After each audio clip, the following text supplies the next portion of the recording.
como vão todos? Estamos começando mais um programa Dois Pontos aqui pela Repórter Nordeste TV, uma iniciativa do portal repórternordeste.com.br. Aqui do meu lado, a cientista social e escritora Ana Cláudia Laurindo, e a gente vai conversar um pouco e comentar alguns assuntos que estão circulando pela internet, pelas redes sociais, enfim, mas que não são fake news.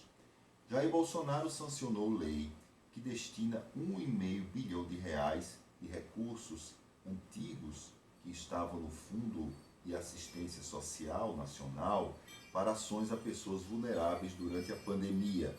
Ele vetou 3 artigos. 2 desses artigos se referem a moradores, se destinam a moradores de rua. Obrigar a medição de temperatura de pessoas nessas condições que frequentam restaurantes populares ou abrigos, e a necessidade de estados e municípios terem cadastro dessas pessoas com dados como grau de escolaridade, as fichas médicas e as situações de dependência química. O que me chama a atenção, Ana Cláudia, é que um dos argumentos que o presidente da República utilizou para poder vetar esse artigo que se refere a esse destino do dinheiro para os moradores de rua é que ele fala da questão de se violar o direito do cidadão que não queira ter os seus dados compartilhados com o Estado, etc. Só que a gente leva em conta uma coisa, eu pelo menos levo em conta esse aspecto, é que o morador de rua, ele vive numa situação extremamente vulnerável, e no Brasil os moradores de rua são o grupo mais visado pelos grupos de extermínio, e eles estão numa situação de invisibilidade tão grande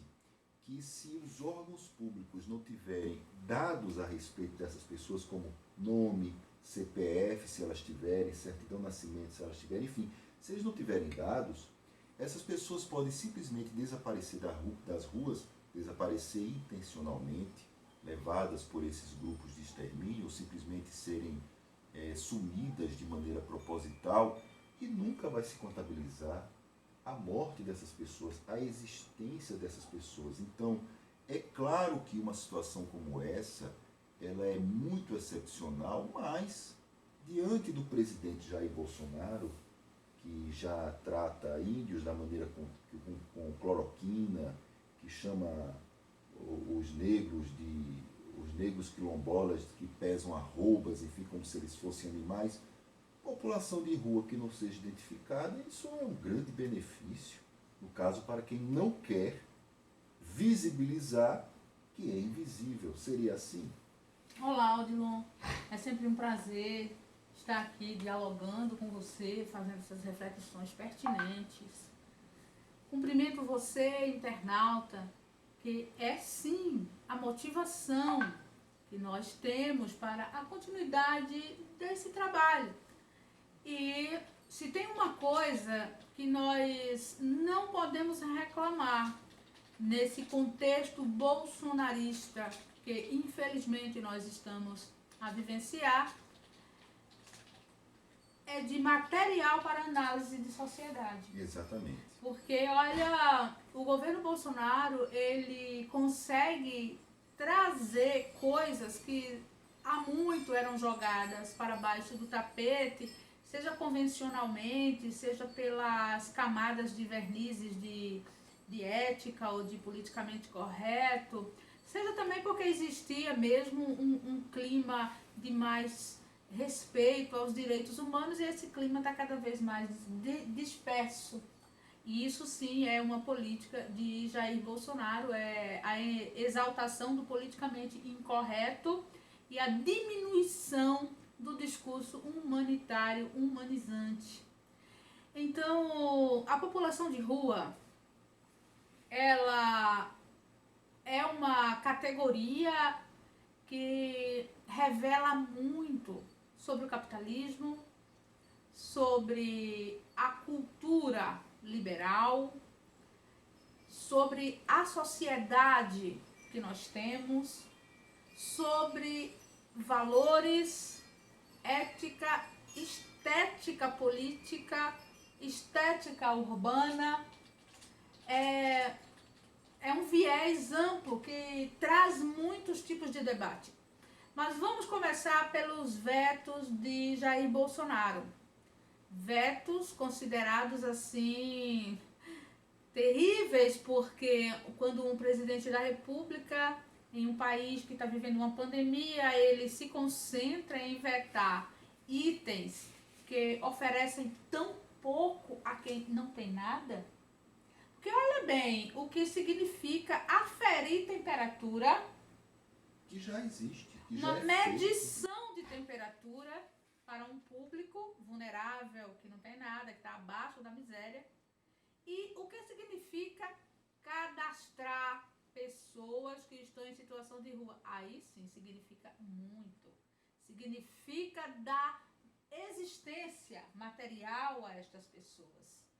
Então, a medição da temperatura para pessoas em situação de rua, que frequentem espaços que aglomeram, que reúnem, seria algo dentro da mais primária lógica em uma situação de pandemia. Nem precisaria ser prescrita em decreto, nem precisaria existir lei para isso, se estivéssemos em uma situação de normalidade conviviológica, em uma sociedade minimamente civilizada ou humanizada, que é uma noção de proteção e de controle mínima, até porque não é garantia. O indivíduo ele pode estar portando sim o vírus no seu corpo e não apresentar nenhuma alteração térmica. Veja como é pouco isso, é tão pouco, é uma garantia pequena, é uma margem pequena de garantia. E ainda assim, aquele gozo da maldade que caracteriza bem o Jair Bolsonaro, aquele que diz palavrões em público, aquele que exibe o tosco como um troféu. Por aí, Jair Bolsonaro vai revelando que o seu propósito de seguir com o genocídio, ele continua de pé. Porém, quando nós vamos para a situação do cadastro, essa situação revela mais do que a crueldade de Bolsonaro. Essa constatação de que cadastrar os indivíduos que estão em situação de rua pode colocar o país em uma situação de ainda mais desgaste internacional do que já está. Você imagina, Odilon, se o Brasil ele começar a catalogar a sua população invisível, o lixo humano que ele produz e que ele mesmo moe nas máquinas institucionais. O Brasil estaria entrando em uma situação de mais feiura humanitária diante de todo o planeta. É uma cartada política de má fé e de má intenção, mas que também reafirma o descompromisso de Jair Bolsonaro com a vida, com a coisa pública, com o resgate da cidadania para quem está em situações de misérias. Agora, vamos considerar a pandemia como uma ligeira produtora de mais misérias. Já existem dados de que mais pessoas já se tornaram em situação de rua depois da pandemia. Pessoas que moravam de aluguel e que não puderam mais continuar pagando aluguel.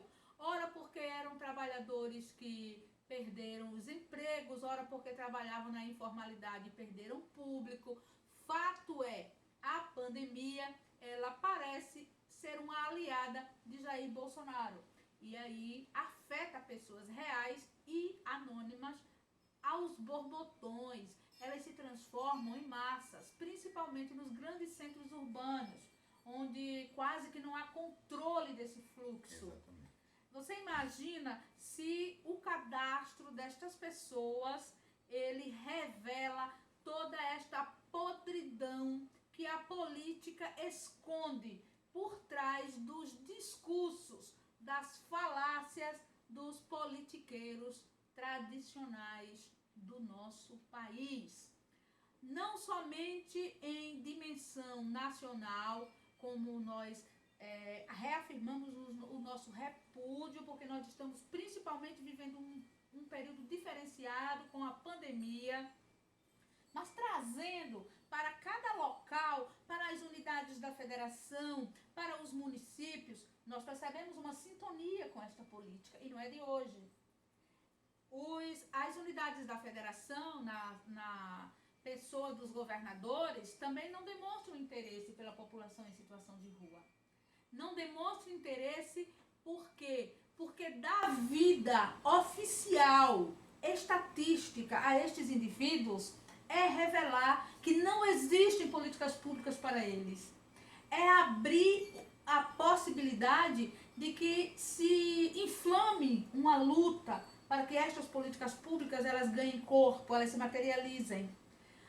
Os municípios, então, eles estão muito mais próximos dessa população e mesmo assim, principalmente as capitais brasileiras, elas no máximo fazem políticas de repressão à aparição dessas pessoas, como São Paulo tem demonstrado fazer de muitas maneiras, inclusive de maneiras terríveis, do tipo jato de água fria em morador de rua no inverno.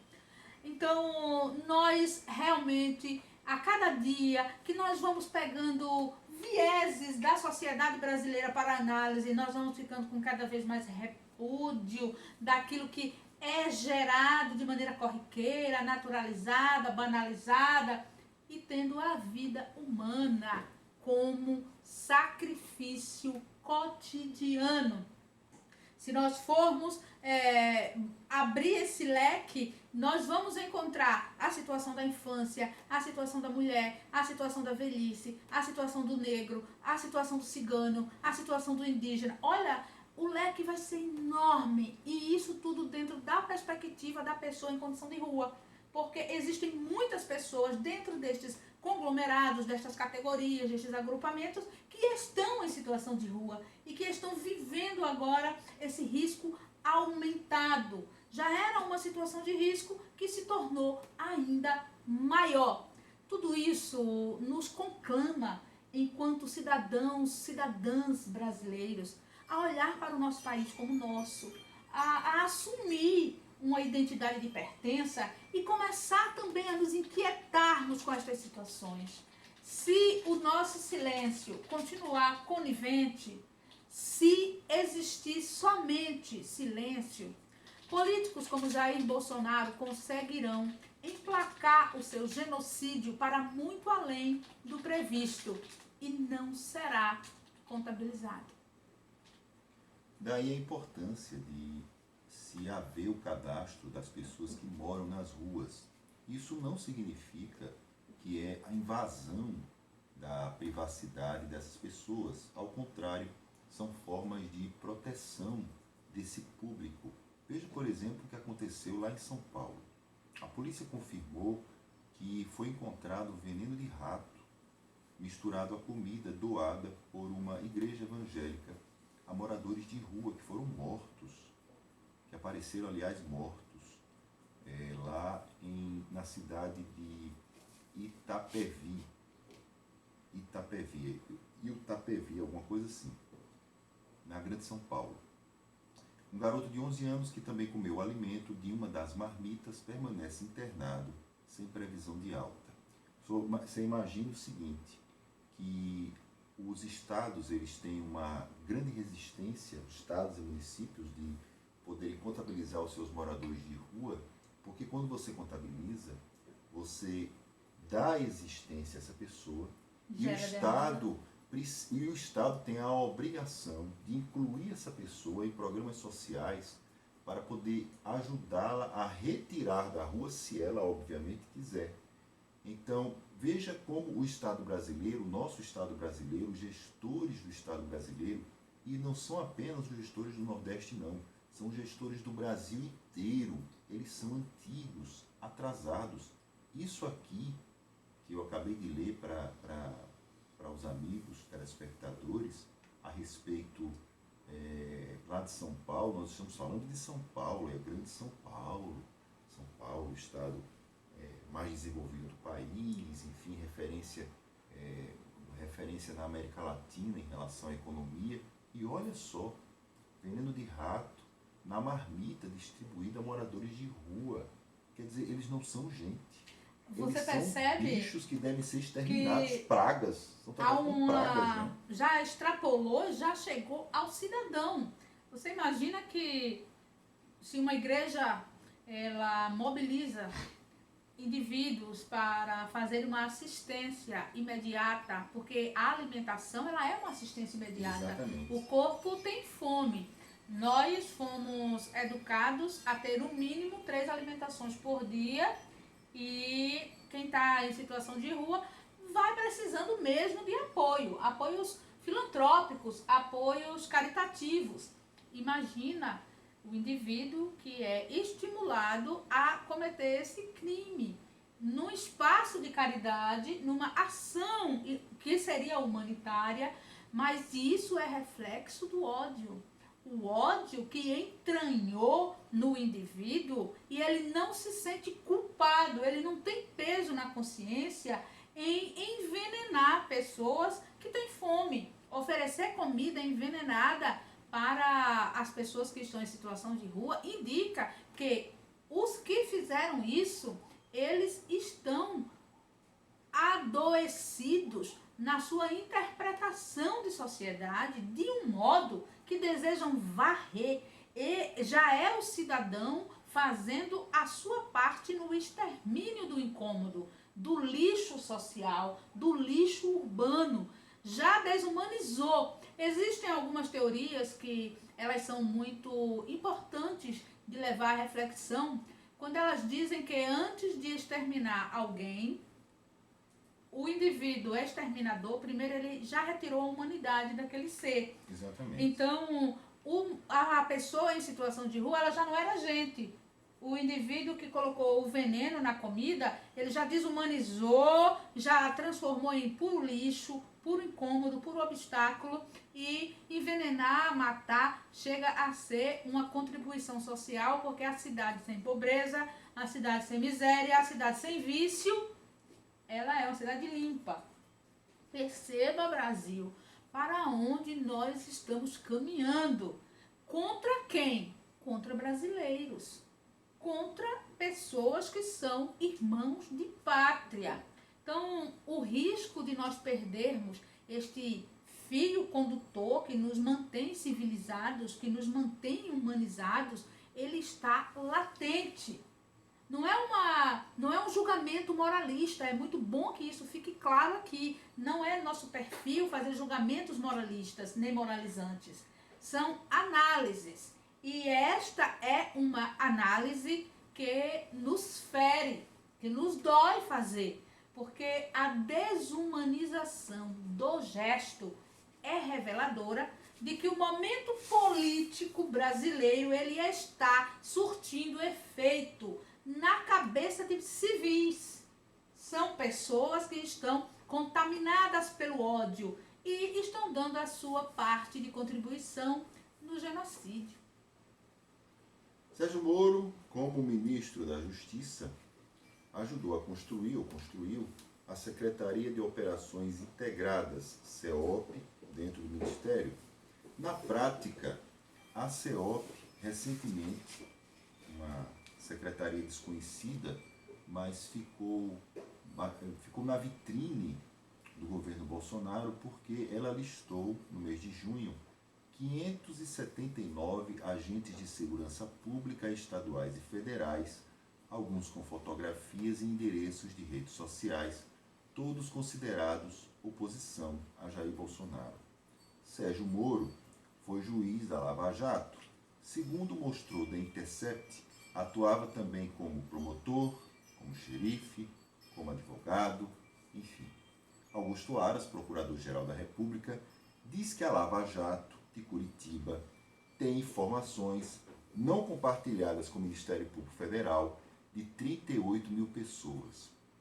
Esse episódio chama a atenção pela maneira como a Operação Lava Jato, a Força-Tarefa da Lava Jato em Curitiba, ela conseguiu construir um Ministério Público Federal paralelo e também com a ideia de ter um Estado paralelo com força para fazer o que quiser, com leis próprias e onde as pessoas seriam apenas vítimas das suas ações. Mais uma vez, eu repito, não sou jurista, não sou nem acadêmico de direito, nem advogado, enfim, para poder entrar nos meandros da lei, mas uma coisa talvez a gente deva pensar. Uma força-tarefa em Curitiba, no Paraná, aliás, com tanta força nas mãos de alguns procuradores que se recusam a ser trocados. Quer dizer, eles são praticamente, eles são as pessoas únicas e exclusivas do combate à corrupção no Brasil.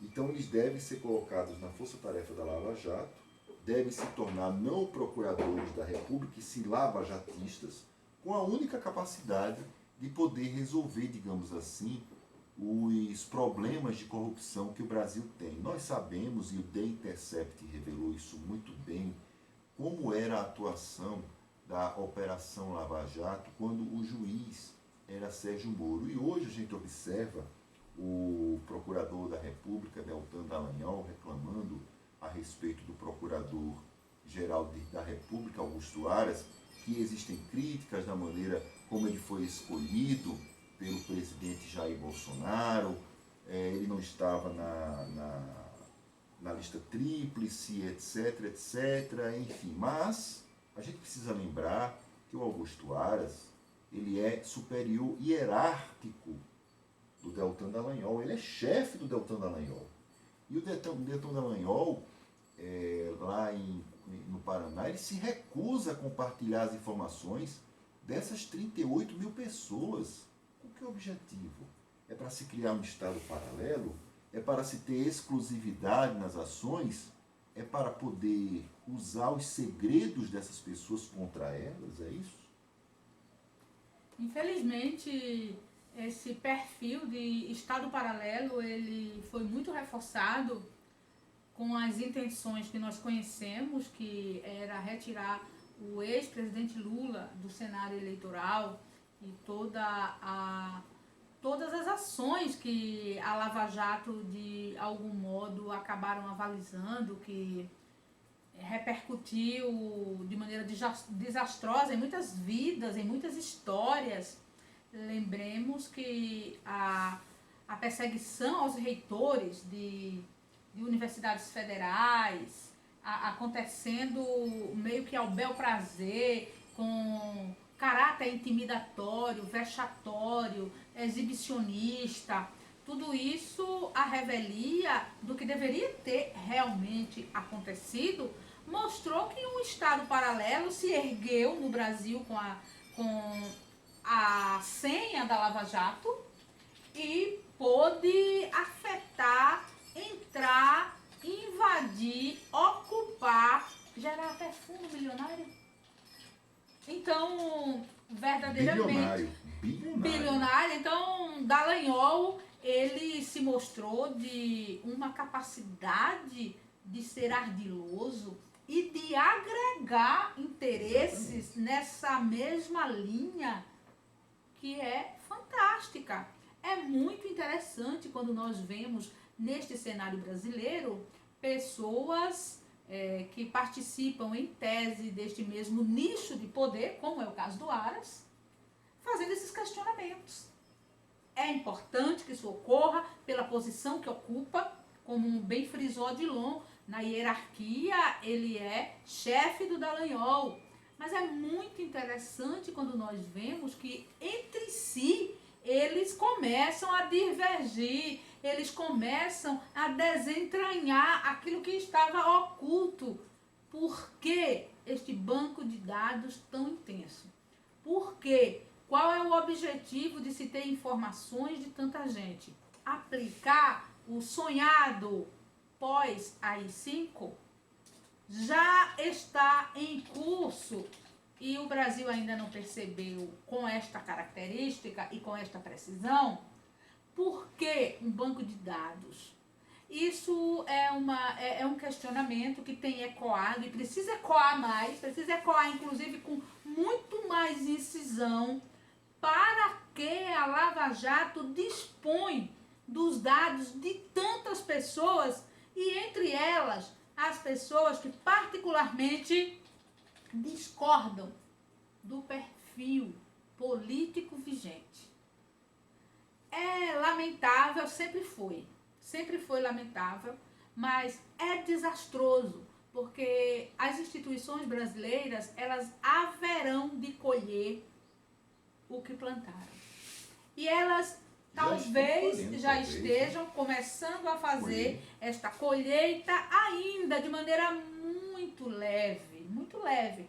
Os verdadeiros frutos virão, mas infelizmente os mais afetados por essa realidade de um Estado paralelo que junta bilhões dentro do próprio Estado e não há uma explicação lógica e aceitável para isso, ele nos fere enquanto cidadãos.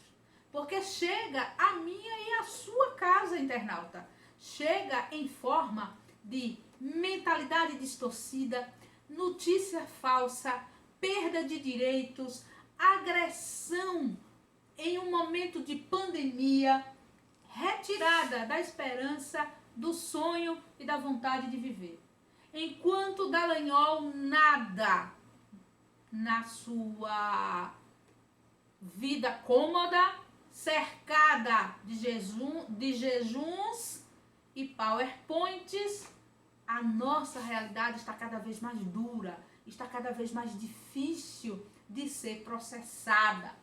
As dores estão cada vez mais próximas das nossas casas.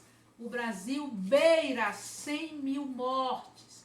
Breves dias estaremos com 100 mil mortos por um único motivo, Covid-19. E o dinheiro, e o poder, e o centro da política não está olhando para isso, não está sendo aplicado nisso, não está servindo a esta causa emergencial. Mas existem bancos de dados de quem discorda deste perfil político. Atentemos, porque o que eles fazem lá chega aqui e aí. A gente fez uma entrevista, nós fizemos uma entrevista aqui pela Repórter Nordeste TV, que você pode acompanhar no programa Provocação. Nós conversamos com a economista Luciana Caetano. A Luciana, ela vem se destacando nas redes sociais porque ela vem fazendo análises estatísticas a respeito dos números da pandemia. E ela vem avaliando como vem sendo o crescimento dos números do coronavírus, dos mortos, dos novos infectados, etc. E eu perguntei a ela na entrevista se ela se sentia segura de sair no mês de novembro de casa para a sua sessão eleitoral para votar. E ela me disse que não. As explicações você pode conferir lá pela Repórter Nordeste TV. Mas o que me chama a atenção, que me chamou a atenção na entrevista, é que ela repete o discurso de que governadores e prefeitos, eles estão cancelando o Réveillon, agora no final do ano, eles cancelam o Carnaval, agendado para o próximo ano, mas não existe até agora nenhum debate, pelo menos público, a respeito das eleições. O TSE, ele vem conversando, os ministros do TSE, eles vêm conversando internamente com técnicos, com médicos, enfim, com as pessoas que se referem à área da saúde, creio eu também de outras áreas, mas nenhum desses debates, até agora, existem pouquíssimas informações, poucas informações públicas a respeito desses debates que são realizados nos gabinetes e a quatro paredes. E o que é interessante é que lá nos Estados Unidos, eles já estão começando a discutir como será a eleição presidencial. E uma das alternativas que eles estão discutindo é o voto pelo correio. Há uma resistência muito grande do Donald Trump em relação ao voto pelo correio, porque os trumpistas avaliam que o Trump perderia a eleição, perde a eleição, se o voto for pelo correio. É claro que eles utilizam as estratégias de fraude, as conspirações internacionais, etc, etc. O Donald Trump, ele precisa se alimentar do terror e do medo que ele impõe aos americanos e ao mundo, uma política que não é só dele, foi também de outros presidentes americanos, mas o Donald Trump ajudou a esgarçar o terror e o medo pelos fantasmas. Só que lá nos Estados Unidos, pelo menos, eles estão discutindo essa alternativa. Uma coisa que facilita bastante nas eleições americanas é que o voto ele acontece sempre, não é do dia exatamente, né? Então 2 semanas antes as pessoas já podem se encaminhar, existe já a movimentação para poder existir o voto, etc, etc. Agora, é incrível como no Brasil a gente não está tendo uma discussão, pelo menos pública, a respeito disso. E aí, Ana Cláudia, eu pergunto para você, é correto esse tipo de situação, ou seja, as autoridades, as maiores autoridades nas eleições do Brasil, que são representadas no TSE, eles estão praticamente deixando a situação, porque para a última hora, eles estão seguindo aquela filosofia que eles dizem que o brasileiro adora fazer as coisas de última hora. Então, inclusive, o próprio TSE sempre reclamou desse tipo de filosofia que ele diz que o brasileiro tem.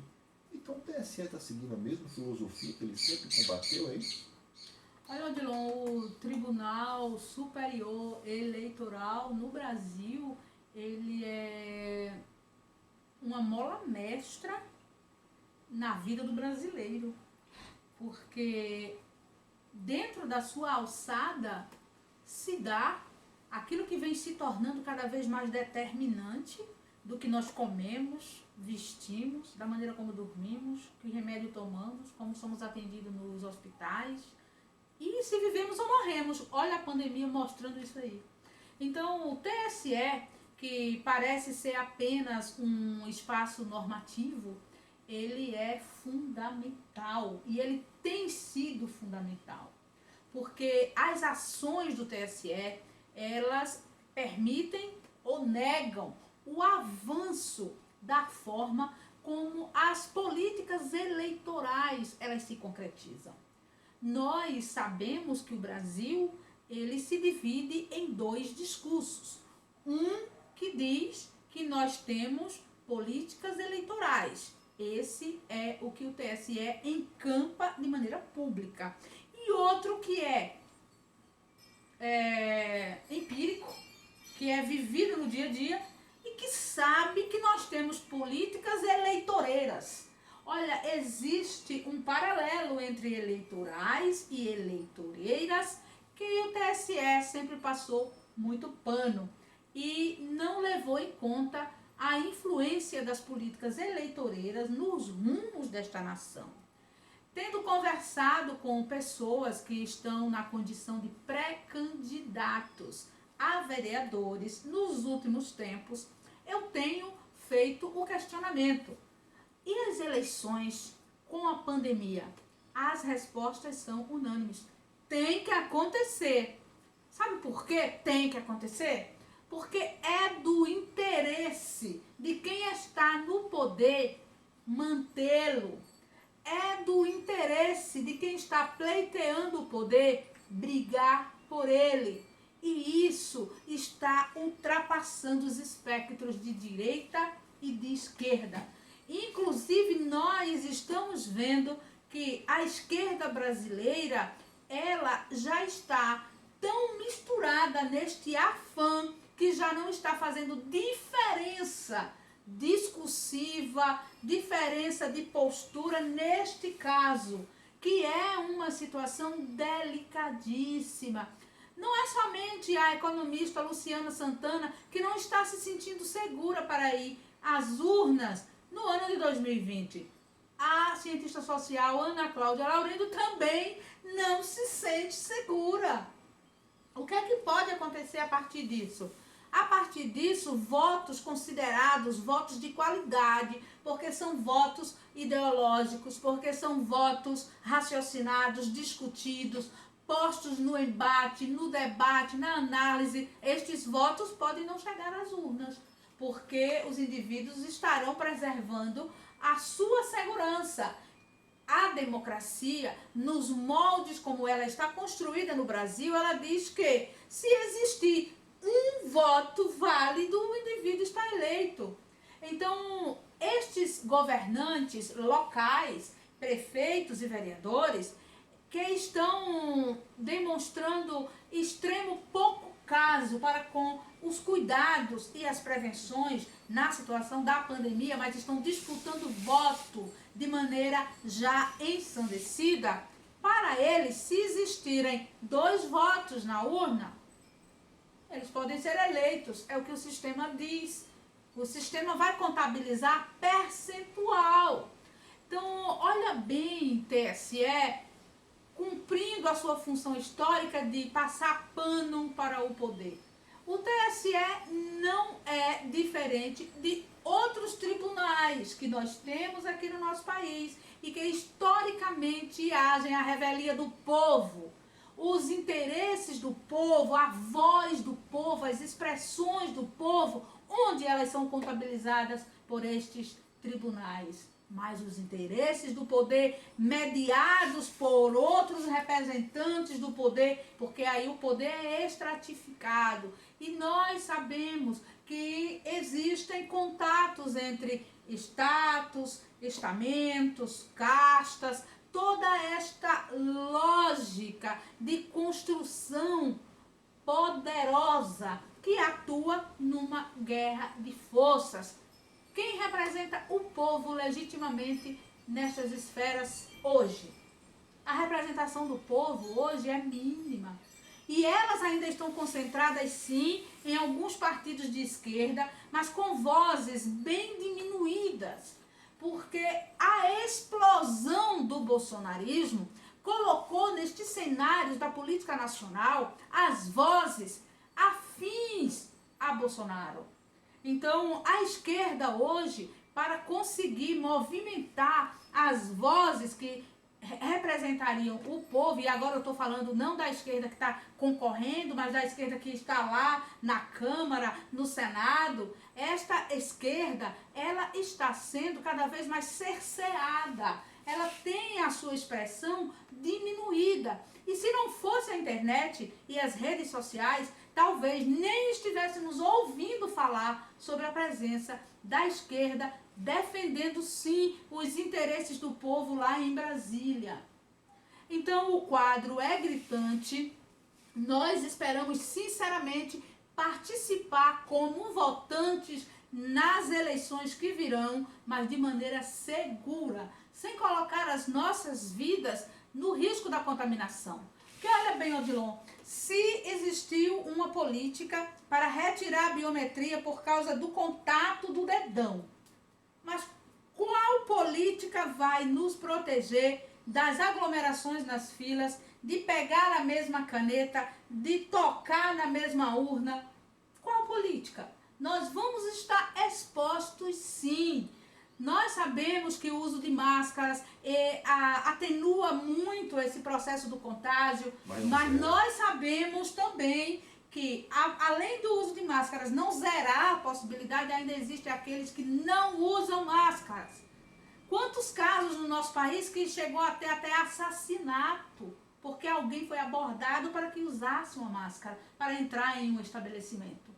Gente, nós ainda estamos lidando com a anticivilidade. Então, eu sou totalmente solidária ao perfil de fala da economista Luciana Caetano e acredito que você, internauta, também pense no assunto, manifeste a sua opinião sobre isso e nos ajude a propagar este debate. E olha, nós estamos encerrando mais uma edição do programa Dois Pontos aqui pela Repórter Nordeste TV, uma iniciativa do portal repórternordeste.com.br, e até a próxima.